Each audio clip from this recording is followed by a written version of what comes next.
હર હર મહાદેવ, શસ્ત્રીયકાલ, ઓમ નમઃ શિવાય, ઓમ મની પદ્મે અમે. હવે અત્યારે માણસો છે ને ચેરિટી કરતા નથી. ચેરિટી નથી કરતા એટલે એ લોકો આગળ આવી નથી શકતા. તમે નો ડાઉટ 15,000 તમારો સેલેરી હોય કે 25,000 સેલેરી હોય કે 10,000 સેલેરી હોય, પણ ચેરિટી તમારે કરવી જોઈએ, કરવી જરૂરી છે લાઈફમાં.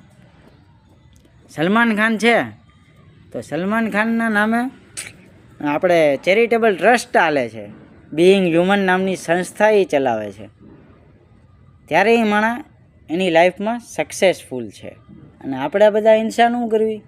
એ ભાઈ 15,000 આવે છે, ખાઈને પીને મોજ કરો, બિરયાની ખાઓ, દારૂ પીવ, સાલા આમાં જિંદગી જતું રહેવાની. સાચું કહું ને તમને તો રિયાલિટી આ જ છે કે માણસોને કાંઈ ચેરિટી કરવી નથી. અને બસ હું જલ્દીથી ફૂલ પૈસાવાળો થઈ જાઉં, હું જલ્દીથી બાયડીવાળો થઈ જાઉં. એટલા પણ રાધે રાધે.